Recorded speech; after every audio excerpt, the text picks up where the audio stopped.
ರಂಗಾಯಣ ರಘು ಅವರಿಗೆ ಒಂದು ವಿಶೇಷವಾದಂತಹ ಬಿರುದನ್ನ ನೀಡ್ತಾ ಇದ್ದೀವಿ. ಜೋರಾದ ಚಪ್ಪಾಳೆ. ಇನ್ನು ಮೇಲೆ ರಂಗಾಯಣ ರಘು ಅವರು ರಂಗಾಯಣ ರಘು ಮಾತ್ರ ಅಲ್ಲ,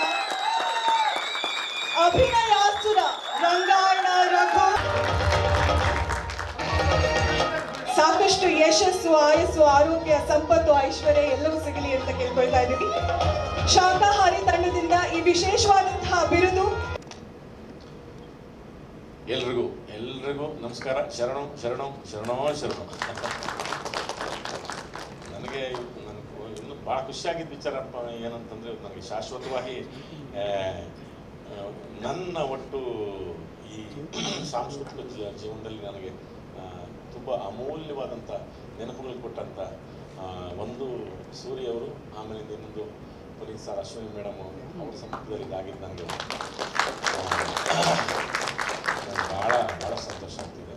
ಹಂಗಂತಂದರೆ ಹೌದು, ನಾನು ಅಲ್ಲಿ ಇಂಡಸ್ಟ್ರಿಗೆ ಬಂದು ಸುಮಾರು 35 ವರ್ಷ ಆಗ್ತಾ ಬಂತು. ನಾನು ಒಂದೇ ಒಂದು ಸಿನಿಮಾಕ್ಕೋಸ್ಕರ ಬಂದವನು.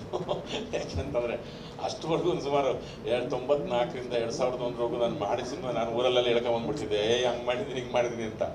ಅವು ನಾನು ಕಾಣ್ತೀನಿ ಆಗಾಗ ಅನ್ನೋದು ಹೋಗ್ಬಿಡ್ತಾ ಇದ್ದೆ. ಅವಾಗ ನಮ್ಮೂರವರೆಲ್ಲನೂ ಅಲ್ಲಂದ್ರೆ ಯಾವುದು ಮಾಡಿಲ್ಲ, ಸುಮ್ಮನೆ ಯಾವುದ್ರಾಗಲ್ಲ, ಹಂಗೆ ಪಾಸ್ ಆಗೋದಾಗ ನೀನು ಹೇಳ್ತೀನಿ ಅಂತ ನನ್ನ ರೇಗಿಸಿದ್ರು. ಅವಾಗ ಒಂದು ಸ್ವಲ್ಪ ಕಿಚ್ಚು ಬಂತು ನನಗೆ, ಒಂದಾದ್ರು ಮಾಡೋಣ ಅಂತೇಳಿ. ಆ ಒಂದು ಕಾಸೆ ಪಟ್ಟೆ ಅಲ್ಲಿಂದ ದಮ್ಮಿಂದ ಶುರುವಾಯಿತು. ಹಿಂಗೆಲ್ಲ ಆಗೋದಕ್ಕೆ ಒಂದು ನಮಗೆ ವಿದ್ಯೆ ಕಲಿಸಿದಂಥ ರಂಗಭೂಮಿಗಳು ದೇವಿಕಾರ ಅಂತ ಆಗ್ಬೋದು, ಅಲ್ಲಿ ನಾವು ಜಯದೀಪ್ ಜೋಶಿ ಅವರು, ರಘುನಂದನ್, ಗಂಗಾಧರ ಸ್ವಾಮಿ, ದ್ವಾರಕನಾಥ್, ಅಂಜು ಸಿಂಗು, ಇವರು ಬಸಲಿಂಗಯ್ಯ ಅವರು, ಇವರು ನಮ್ಮ 6 ವರ್ಷ 24 ಗಂಟೆನೂ ರಂಗಾಯಣದಲ್ಲಿ ನಮ್ಮ ಜೊತೆಲಿದ್ದು, ನಮ್ಮನ್ನು ತಿದ್ದಿ, ನಮ್ಮನ್ನು ತೀಡಿ, ಬದುಕನ್ನು ಬರೀ ನಮ್ಮ ನಟರನ್ನ ಅಷ್ಟೇ ಅಲ್ಲದೆ ನಮ್ಮನ್ನೊಬ್ಬರನ್ನ ನಿಜವಾಗ್ಲೂ ಒಂದು ರೀತಿ ಮಾನವೀಯ ಮೌಲ್ಯಗಳನ್ನು ಹೇಳಿಕೊಟ್ಟಂಥವ್ರು. ಒಂದು ಸಮಾಜ ಅಂದ್ರೇನು, ಮನುಷ್ಯ ಅಂದ್ರೇನು, ಪರಿಸರ ಅಂದ್ರೇನು, ಪ್ರಾಣಿಗಳೇನು, ಇಲ್ಲೆಲ್ಲವೂ ಸಮಾನವಾಗಿತ್ತು ಅಂತ ನಮಗೆ ತಿಳಿಸ್ಕೊಟ್ಟಿದ್ದು. ನಾನು ರಂಗಾಯಣಕ್ಕೆ ನಾನು ಎಷ್ಟು ನಾನು ನೆನಪಿಸ್ಕೊಂಡ್ರು ಸಾಕು. ಅದಾದಮೇಲೆ ನಾನು ಸಿನಿಮಾಗೆ ಆದಮೇಲಿಂದ ನನಗೆ ಮತ್ತೆ ನಾನು ನಮ್ಮ ಕನ್ನಡ ನಿರ್ಮಾಪಕರಾಗ್ಬೋದು, ನಿರ್ದೇಶಕರಾಗ್ಬೋದು, ನಾನು ಸುಮಾರು 350 ಸಿನಿಮಾ ಆಗಿದೆ ನಂದು. ಎಲ್ಲರಿಗೂ ನನಗೆ ಹೇಳ್ತೀನಿ, ಏನು ಗೊತ್ತಿಲ್ಲ, ನಾನು ಇಂಥದ್ದೇ ಮಾಡಬೇಕು ಅಂತ ನಾನು ಯಾವತ್ತೂ ಯೋಚನೆ ಮಾಡಿದ್ದಿಲ್ಲ. ಪ್ರಾರಂಭದಲ್ಲಿ ನನಗಿತ್ತದು ಈ ಥರದ್ದು ಕರ್ಣ ಮಾಡಬೇಕು, ಆಮೇಲಿಂದ ಈ ರಾಕ್ಷಸ ಪಾತ್ರಗಳು ಮಾಡಬೇಕು ತುಂಬ. ಯಾಕಂದರೆ ನಿಮಗೆ ಗೊತ್ತು, ರಾಜ್ಕುಮಾರ್ ಅವರು 200ನೇ ಸಿನಿಮಾದಲ್ಲಿ ಅಷ್ಟೊತ್ತಿಗಾಲೇ ಅವರು ದೈವತ್ವಕ್ಕೆ ಏರಿದ್ರು. ಅಂಥ ಟೈಮಲ್ಲಿ ನಾನೊಂದು ರಾಕ್ಷಸ ಪಾತ್ರ ಮಾಡ್ತೀನಿ, ಹಿರಣ್ಯಕಶಿಪುಡು ಅಂತಂದರೆ ಅವ್ರದ್ದು ನಟನ ಒಳಗಿನ ನಟ ಹೆಂಗಿತ್ತಂತ ಅಂದರೆ ಅವರ ನಿಜವಲ್ಲ ಆ ಟೈಮ್ಗೆ ಅದನ್ನು ಇಲ್ಲಪ್ಪ ಎಲ್ಲ ದೇವ್ರ ಥರನೇ ಮಾಡ್ಕೊಂಡಿರ್ಬೋದಿತ್ತು. ಇಲ್ಲ, ಅವಾಗೊಂದು ರಾಕ್ಷಸ ಪಾತ್ರ ಮಾಡ್ತಾರೆ, ಅದು ಅಪ್ಪು ಸರ್ ಜೊತೆ ಕಾಂಬಿನೇಷನ್, ಆ ಸಂದರ್ಭಗಳಾಗ್ಬೋದು.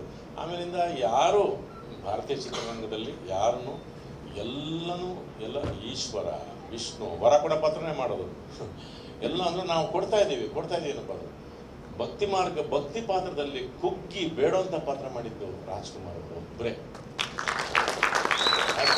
ಮಾಡಿದ್ದು. ಯಾರು ಹಿಂಗೆ ದೀನವಾಗಿ ಹಿಂಗೆ ಬೇಡ್ಕೊಂಡು ನೀನಿದೆಯಾ, ನೀನು ಯಾಕೆ ಹಿಂಗೆ ಮಾಡಿದೆ ಅಂತ ಹೇಳೋ ಪಾತ್ರಗಳು ನಿಜವಾಗ್ಲೂ ಎಲ್ಲರಿಗೂ ಕೊಡೋದೆ. ವಿಷ್ಣು ಆಗ್ಬೋದು, ಶಿವ ಆಗ್ಬೋದು, ಈ ಥರದ್ದೇ ಮಾಡಿದ್ದು. ಆದರೆ ರಾಜ್ಕುಮಾರ್ ಹಂಗೆ ಅಷ್ಟೊಂದು ವೆರೈಟಿಗಳು ಮಾಡ್ಬೋದು. ಯಾಕೆಂತಂದ್ರೆ ಅವ್ರು ಕಾಳಿದಾಸ ಆಗ್ಬೋದು, ಇನ್ನು ಬೇರೆ ಥರದ್ದು ಬಂಗಾರ ಪಂಚರ ಆಗ್ಬೋದು, ಎಲ್ಲ ಥರದ್ದನ್ನು ಎಲ್ಲೋ ಒಂದು ಎಲ್ಲರಿಗೂ ಒಂಥರ ಆದರ್ಶವಾಗಿ ನಿಲ್ತಾರೆ ರಾಜ್ಕುಮಾರ್ ಅವರು. ಆದರೆ ಇದು ನಾನು ಈ ಸದ್ಯಕ್ಕೆ ಪುಣ್ಯಕ್ಕೆ ಏನೋ ಸ್ವಲ್ಪ ಉಳಿಸೋಗಿದೆ ಅಂದರೆ ಏನೂ ಉಳಿಸಿಲ್ಲ, ಎಲ್ಲ ಥರದ್ದು ಮಾಡಿಬಿಟ್ಟಿದ್ದಾರೆ. ಹಂಗಾದಾಗ ಹೌದಪ್ಪ, ನಮ್ಗೆ ಈ ಥರದ್ದು ಏನೋ ಡೈರೆಕ್ಟರ್ಗಳು ನಮಗೆ ಈ ಥರದ್ದೊಂದು ಪಾತ್ರ ಹೇಳಿದಾಗ ನಟನಿಗೆ ಸ್ವಾರ್ಥ, ಸಾತ್ವಿಕ ಸ್ವಾರ್ಥ ಅದೇ ಇರುತ್ತೆ. ಪಾತ್ರ ಆ ಪಾತ್ರ ನಿಜವಾಗ್ಲೂ ಸೂರ್ಯ ಅವರಾಗ್ಬೋದು, ಯೋಗರಾಜ್ ಭಟ್ ಆಗ್ಬೋದು. ನಾನು ಸೂರ್ಯ ಮತ್ತು ಯೋಗರಾಜ್ ಭಟ್ರು ನನ್ನ ಜೀವನದಲ್ಲಿ ಯಾಕೆ ನಾನು ಈ ಟೋಪಿ ನನಗೆ ದುನಿಯಾದಲ್ಲಿ ಎಲ್ಲವನ್ನೂ ನನಗೆ ಕೊಡ್ತು. ಇದನ್ನು ಸೂರ್ಯನೇ ಹಾಕ್ಸಿದ್ದೆ.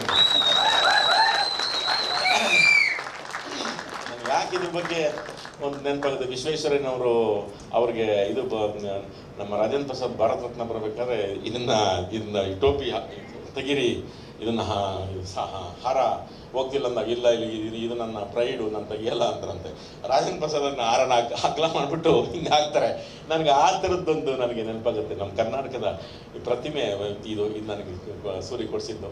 ಆಮೇಲೆ ಯೋಗರಾಜ್ ಭಟ್ರು ಆಗ್ಬೋದು, MS ರಮೇಶ್ ಆಗ್ಬೋದು, ಇನ್ನು ಸಾಕಷ್ಟು ಜನ ಇವಾಗ ಇತ್ತೀಚೆಗೆ ಮಾಡ್ತಿರೋ ನಮ್ಮ ಜನಾರ್ದನ್ ಚಿಕ್ಕಣ್ಣ ಆಗ್ಬೋದು. ಈ ಸಿನಿಮಾದಲ್ಲಿ ನನಗೆ ಇಷ್ಟೆಲ್ಲ ಯೋಚನೆ ಮಾಡ್ಕೊಂಡು ಬಂದು ಕತೆ ಹೇಳಿದಾಗ ನೀವು ಹೆಂಗಪ್ಪ ಇದು ಬಂತಿದ್ದು ಯೋಚನೆ ಅಂತ ನನಗೆ ಸಂದೀಪ್ ಆಗ್ಬೋದು, ಇವರೆಲ್ಲರಿಗೂ ನಾವು ಎಷ್ಟು ನಾನು ಈ ಋಣ ಜಾಸ್ತಿ ಇದೆ. ಹೆಂಗೆ ನನಗೆ ಅಪ್ಪು ಸರ್ದು ಋಣ ಜಾಸ್ತಿ ಇರುತ್ತೋ ಇವತ್ತು ಮೇಡಮ್ ಬಂದಿರೋದು ನನಗೆ ಅಷ್ಟೇ ಖುಷಿ ಆಗ್ತಿದೆ. ನನಗೆ ದೊಡ್ಡ ಮನೆಯದೇ ಒಂದು ದೊಡ್ಡ ಆಶೀರ್ವಾದ, ಸತ್ಯ 100% ಸತ್ಯ ಅದು ನನಗೆ ದೊಡ್ಡ ಮನೆಯದು. ಯಾಕಂದರೆ ನಾನು ಜಾಸ್ತಿ ಮಾಡಿದ್ದೀನಿ ಅವ್ರ ಜೊತೆ ಎಲ್ಲ. ಇಡೀ ಎಲ್ಲ ನಟರ ಜೊತೆಗೆ ನಾನು ಸುದೀಪ್ ನಾನು ಪ್ರಾರಂಭ ಆಗಿದ್ದೆ ಸುದೀಪ್ ಅವ್ರ ಜೊತೆಗೆ, ನಾನು ಅದನ್ನು ಮರೆಯೋಂಗಿಲ್ಲ, ಸುದೀಪ್ ಅವ್ರ ಜೊತೆಗೆ ಮಾಡಿದೆ. ಇನ್ನು ನನಗೆ ಕಾಂಬಿನೇಷನ್ ಸಿಕ್ಕಿದ್ದು ಗಣೇಶು ಮತ್ತು ದುನಿಯಾ ವಿಜಯ್ನ ಅದು ಒಂದು ನಾಗಾಲೋಟ ಹೋಗ್ತಾನೆ ಇದೆ. ಆಮೇಲೆ ದರ್ಶನ್ ಅವ್ರ ಜೊತೆಗೆ, ವಿಷ್ಣು ಸಾರ್ ಜೊತೆಗೆ, ರಮೇಶ್ ಅರವಿಂದ್, ಆಮೇಲೆ ಶಿವಣ್ಣ ಅವ್ರ ಜೊತೆಗೆ, ಎಲ್ಲರ ಜೊತೆಗೂ, ಆಮೇಲೆ ಹೊಸ ಹೀರೋಗಳು ಯಾರ್ಯಾರು ಬಂದಿದ್ದಾರೆ ಎಲ್ಲರ ಜೊತೆಗೂ ಈ ಒಂದು ಮತ್ತೆ ನನಗೆ ನೆನಪಿಸಿ ಇದೊಂದು ಆ ಬಿರುದು ನಾನು ಇಲ್ಲ ಇನ್ನೂ ಹೊಸಬ್ರು ಬರಲಿ, ಆ ಥರದ ಸುರರು ಹಸುರರು ಎಲ್ಲ ಬರಲಿ ಅಂತ ಅವ್ರಿಗೆಲ್ಲರೂ ಹೊಸಬ್ರಿಗೆಲ್ಲ ನಾನು ಪ್ರಾರ್ಥಿಸ್ಕೊಳ್ತಾ ಈ ಒಂದು ಇದಕ್ಕೆ ನಾನು ನಿಮಗೆ ಅಷ್ಟೇ, ನಾನು ಪ್ರೀತಿಯಿಂದ ಇರ್ತೀನಿ, ಖುಷಿಯಿಂದ ಇರ್ತೀನಿ ಅಂತ ಹೇಳ್ತೀನಿ. ಮತ್ತೆ ನಿಮಗೆಲ್ಲರಿಗೂ ಒಂದು ಶರಣು. Thank you very much. SSTV cinema ಜಗತ್ತಿನ ಕ್ಷಣ ಕ್ಷಣದ ಸುದ್ದಿಯೊಂದಿಗೆ.